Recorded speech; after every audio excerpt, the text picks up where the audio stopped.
Oke, selamat pagi teman-teman. Jadi kami dari kelompok 3 akan mempresentasikan Google. Yeay! Tepuk tangan, Kak. Tepuk tangan.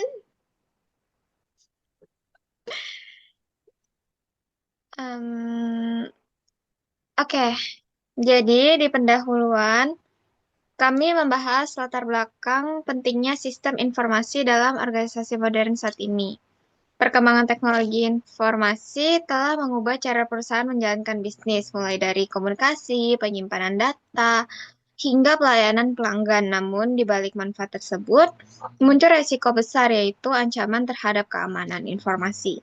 Informasi masih menjadi kayak aset yang berharga dan harus dilindungi, tapi itu tuh yang rentan dalam kejahatan siber itu sendiri. Kami mengambil studi kasus Google, salah satunya tuh kayak perusahaan terbesar, karena Google tuh menyimpan banyak banget data pengguna, dan juga layanan Google tuh banyak banget ya teman-teman, seperti yang kita ketahui kayak ada Gmail, ada Google Drive, ada YouTube, bahkan Android. Itu tuh sering banget kita ketemui di keseharian. Hal ini tuh membuat Google menjadi target utama kejahatan siber. Terdapat beberapa faktor yang menyebabkan kerentanan sistem informasi seperti konektivitas jaringan yang luas, kemudahan akses teknologi, meningkatnya kemampuan hacker, kejahatan internasional, serta kurangnya kesadaran manajemen terhadap keamanan. Dalam beberapa tahun terakhir, Google tuh menghadapi tantangan keamanan seperti mengembangkan fitur proteksi ransomware berbasis AI. Namun di sisi lain masih terjadi kasus seperti kebocoran API. API ini tuh kayak programming interface dan exposure data pengguna akibat kesalahan konfigurasi sistem. Bahkan laporan menunjukkan bahwa sebagian besar insiden keamanan disebabkan oleh kompromi akun dan juga kelemahan software. Selain itu, di sini juga ada stakeholder atau pemangku kepentingan yang terdampak. Di sini tuh mulai dari kayak pengguna individu, pelanggan bisnis, pengembang aplikasi, pihak Google sendiri, hingga pemerintah dan juga regulator. Semua ini tuh ikut andil dan juga berpengaruh terhadap keamanan dan juga keberlangsungan sistem informasi. Selanjutnya ada bisnis proses. Di bab 2 ini tuh kita bahas bisnis proses Google yang mengalami transformasi. Proses bisnis merupakan rangkaian aktivitas menghasilkan nilai bagi organisasi dan juga pelanggan. Saat ini, Google tuh mengadopsi teknologi agentik AI, yaitu sistem kecerdasan buatan yang tidak hanya merespon, tapi juga mampu merencanakan dan juga mengambil tindakan secara mandiri. Transformasi ini terlihat di berbagai fungsi dalam pengembangan software, sekitar 50% kode dihasilkan dengan bantuan AI. Di bidang marketing, AI membantu mempercepat produksi konten global hingga 60%. Dalam sales sendiri, penggunaan AI meningkatkan konversi penjualan, dan di bidang keuangan, AI meningkatkan efisiensi validasi data. Hal ini tuh menunjukkan bahwa AI tidak mengambil pekerjaan manusia, tetapi mengubah peran karyawan menjadi lebih strategis.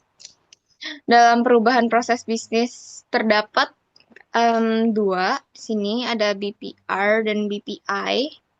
Kayak Google tuh sebenarnya cocok BPR atau BPI sih. Jadi Google tuh lebih cenderung menggunakan business process improvement atau BPI menurut kami, yaitu pendekatan bertahap dengan resiko rendah. Google tuh menerapkan strategi launch and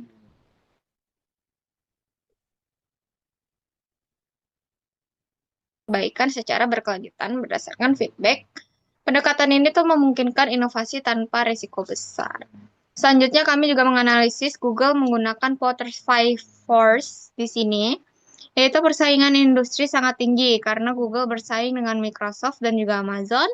Ancaman pendatang baru rendah karena membutuhkan modal yang besar banget ya untuk jadi sebesar Google itu sendiri. Namun, ancaman produk substitusi cukup tinggi, terutama dari AI seperti ada chatbot yang bisa menggantikan fungsi search engine. Kekuatan tawar pelanggan juga tinggi, khususnya pelanggan enterprise yang memiliki banyak pilihan layanan cloud. Sementara itu, kekuatan pemasok berada di tingkat sedang. Banyak pilihan cloud, sementara itu kekuatan pemasok berada di tingkat sedang karena Google mulai mengembangkan teknologi internal dan mengurangi ketergantungan. Hmm. Jadi Di bagian sini ada isu transparansi dan juga keamanan data. Di bab 3 ini kita akan membahas kayak berbagai ancaman dan juga strategi keamanan yang diterapkan oleh Google itu sendiri. Ya, ada ancaman yang berasal dari kesalahan manusia maupun social engineering seperti phishing. Untuk mengatasi hal ini, Google menerapkan berbagai langkah seperti pembatasan akses, autentikasi dua faktor, dan juga penggunaan security key berbasis perangkat. Selain itu, terdapat berbagai jenis serangan siber seperti ransomware, malware, dan juga phishing yang terus berkembang. Ya, yang seperti kita tahu ya, perkembangan teknologi semakin canggih, semakin banyak celah juga untuk beberapa pengguna yang menyalahgunakan. Terus ada Google merespon dengan sistem keamanan berbasis atau defense in depth. Mulai dari keamanan fisik, data center, hingga perlindungan software. Google juga menerapkan prinsip least privilege, yaitu memberikan akses minimum kepada pengguna sesuai kebutuhan. Dalam manajemen risiko, Google menerapkan beberapa strategi. Pertama, risk limitation dengan membatasi dampak serangan melalui monitoring dan juga deteksi otomatis.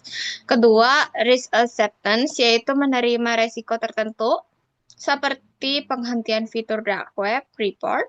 Ketiga, risk transference dengan melibatkan pihak ketiga dan juga mitra keamanan. Dari sisi kontrol, Google menerapkan kontrol fisik seperti keamanan data center, akses kontrol melalui autentifikasi dan juga authorization. Dengan komunikasi kontrol seperti enkripsi data, firewall, Google juga menggunakan teknologi canggih seperti chip Titan untuk memastikan keamanan sistem dan juga level hardware. Terakhir, Google juga memiliki bisnis continuity plan untuk menjaga operasional tetap berjalan sehingga meminimalisir gangguan. Next. Nah, untuk networking sendiri, Google merupakan perusahaan teknologi yang sangat besar. Jadi, Google menggunakan jaringan data yang sangat besar untuk menghubungkan pusat data dan penggunanya yang terdapat di seluruh dunia. Nah, infrastruktur ini meliputi fiber optic, points of presence, dan juga sistem manajemen traffic yang canggih. Untuk Google sendiri, Google memiliki data center di beberapa negara. Nah, untuk gangguan layanannya sendiri, gangguan layanan Google akibat adalah dikarenakan konfigurasi jaringan.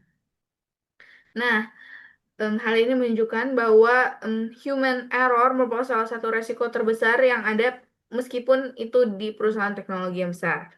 Nah, untuk mengatasi hal ini, Google membangun jalur kabel alternatif sebagai cadangan. Google juga meningkatkan privasi dan transparansi penggunaan data, apalagi terlebih dikarenakan faktor regulasi, keamanan, dan juga geopolitik yang semakin menekan Google akhir-akhir ini. Boleh di next. Nah, untuk data knowledge dan management, ini aku akan membahas tentang bagaimana Google pada tanggal 6 September 2023 itu ditetapkan sebagai gatekeeper oleh Komisi Eropa.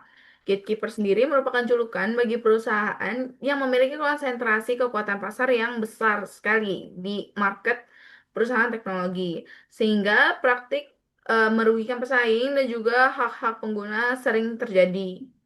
Nah, pertama adalah mengenai Big Data Quality. Untuk Big Data Quality, itu ada proses anonimisasi untuk GDPR yang menyebabkan penurunan kualitas data. Nah, dikarenakan hal ini, terjadilah dilema untuk menjaga privasi dan juga keakuratan nilai data, data akurat atau bias. Nah, di sini apa sih maksudnya? Nah, di sini Google sebagai perusahaan teknologi itu harus tetap menjaga kualitas data sementara masih menjaga privasi para penggunanya. Nah, di sini sangat sulit dikarenakan Ketika privasi pengguna itu dianonimisasi, maka akan lebih sulit lagi untuk mengolah data karena banyak data-data yang tidak diberikan, sehingga sangat mungkin terjadi bias. Selanjutnya adalah tentang data governance.